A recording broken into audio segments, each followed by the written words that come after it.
So considering your success here, you've also had success overseas. How would you compare your international fans to your fans here in the U.S.? There's really no comparison. You know, I've traveled to many parts of the world. It's hard to classify and categorize people based on borders and countries. I can speak on the vibes there and the types of music that maybe fans in Japan might gravitate toward, J-pop, K-pop in Korea. But as far as the love for music, I would have to say it's the same everywhere. You know, fans Yeah. are hardcore in any territory that I go to. So maybe they respond differently to certain types of records, you know. But everyone's pretty much the same, and music is very universal and brings a lot of people together, you know. Do you still get crazy fan responses when you're out shopping? It's pretty cool, you know. I've been off of the major scene for a while, but I still, you know, I've been working harder than ever before on my independent journey.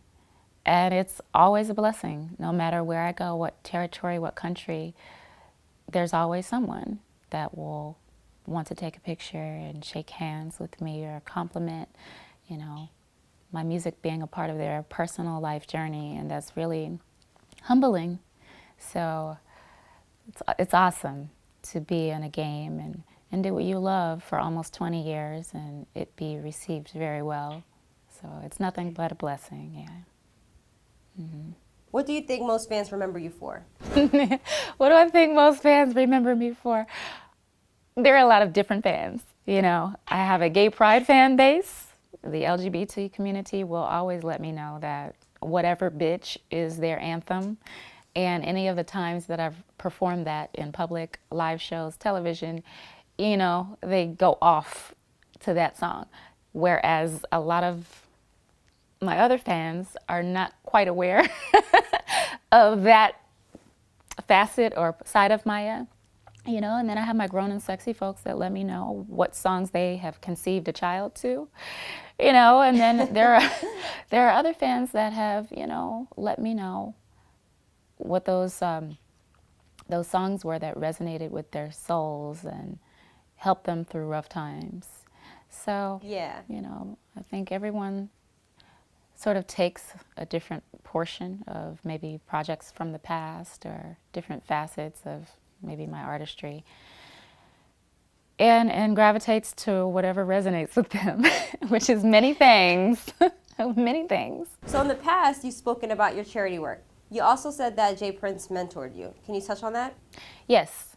Yeah. Well, DC, philanthropy, number one, is definitely something that I've always been a part of and definitely makes my life complete and more fulfilling versus just the work, just the business. Is a balancing act, I would say. And the DC charity is called the Maya Arts and Tech Foundation, catered to inner city students. And we use technology as well as the arts to promote and implement education, keeping it fun but very engaging. Nonprofit, free of charge in the summer months. The website is tmatf.org. And regarding my independent journey with Jay Prince, the godfather of independency, he was one of the very first African American men in hip hop that paved the way for cliques like Cash Money, Rockefeller, Young Money, etc. Anyone that you see today was highly influenced by Jay Prince. And those people that have their own empires and own labels. He was the first man in hip hop to own his masters. So I sat down and met with Jay Prince at the transition of my major to independent phase to find out how we could possibly do business and work out something with all of his knowledge and expertise. So we partnered up on a mixtape called Beauty in the Streets, Volume 1. And I recorded that mostly in my hometown, DC, and Houston, Texas, where he's from. And his son, Jazz Prince, was also a part of that partnership. So it was my it was my imprint Planet 9, Jazz Prince's imprint Young Empire, and Jay Prince's Rap-A-Lot at the time. So we all got together. Jay Prince was a part of the investment and the business, scouting producers, and so was I. And we birthed the project together, you know. And that the flavor of that mixtape was very urban, R&B, hip hop, you know, rap, all of that. It was not pop at all. Do you think your core is R&B still?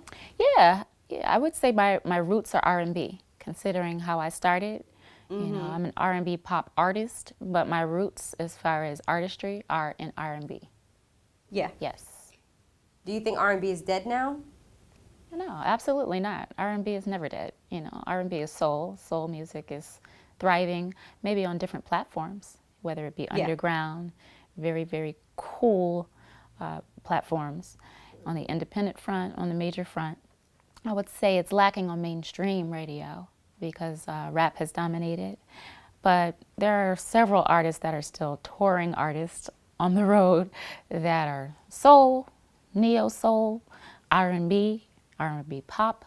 You know, it's out there. You have to search for it. But there are so many platforms that, you know, you can find if you're looking for it outside of mainstream. Now, in the past, you worked with Nicki Minaj, and it was before she blew up. How did that come about? I was in Atlanta recording with several different producers. I was also recording for the Gucci Mane mixtape or project, and we spoke about Nicki, and I was telling him how much of a fan I was. So he connected us, and Nicki was in the studio with Juicy J, Gucci, and I stopped through and I played her a song called Ponytail that I was actually in the midst of recording. So she heard the demo version, and I let her know about the mixtape and the project it would be on, and wanted to know if she wanted to get on it and hop on it. So I sent it to her via email, and she sent it back 2 weeks later. So it was really awesome to have her, you know, two empowered females on a very sexy track. Could we see something from you guys in the near future? Well, that's all dependent upon the business, you know. If you're signed to a major label, they charge quite a lot to establish a feature or lock down a feature. You know, it's not always, hey, can you jump on this song?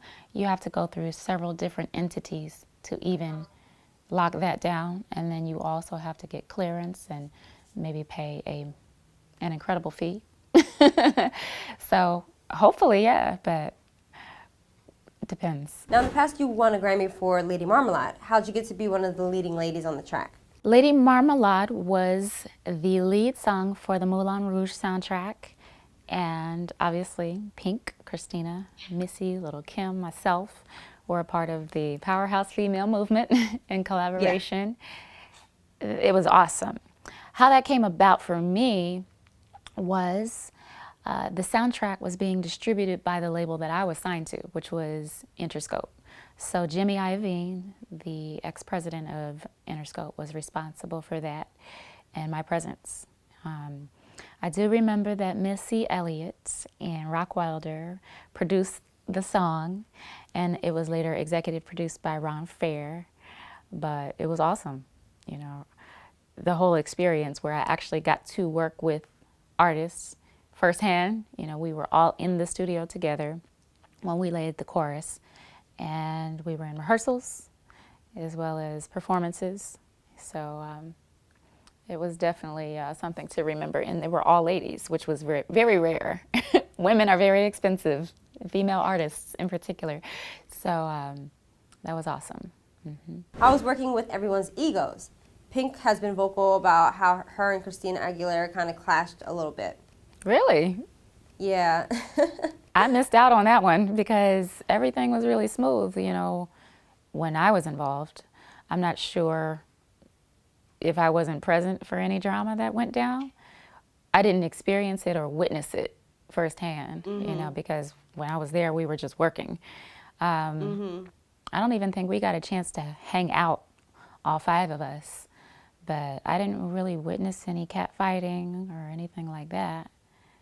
I didn't know about any conflicts if they were present. So tell me about your upcoming projects. Oh, well, I have a couple of studios. So right now I'm recording as I'm promoting and touring for Smooth Jones.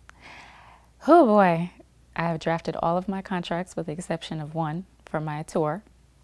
So I'm daily doing the grind on the business side, being lawyer or attorney, an agent, and manager. So what I am doing now is offering internships to fans to train them to be a part of the administration side on my label. I've casted fans to do artwork, to do visuals, to do editing, and all kinds of cool things on the independent side. But, you know, I am very humble and real with myself. I need some help, you know, and I thought it would be very fun during a Snapchat tour and a Spreecast, sort of like a FaceTime moment with my fans that wanted to begin working with me. I said, you know what, this could actually work. So I'm going to be incorporating them into the business side of my label, training them and giving them opportunities to make money, you know, and learn. So that is something that is going to be very new for me, but probably very rewarding. Yeah. That's what's happening right now on the independent front. How do you like having your fans close to you? It's awesome, you know, to see people blossom that have been with me for years and give them opportunities professionally and then start their own companies and introduce them to other people that they're doing artwork for or choreography for. It's very rewarding to be able to either pass a torch or be a part of someone's journey in a positive way. And to create a team, you know, on the production side and in every facet. It's awesome to have a community of your own and just do the damn thing. Even if it's on a boutique level, it's very fulfilling, I would have to say that.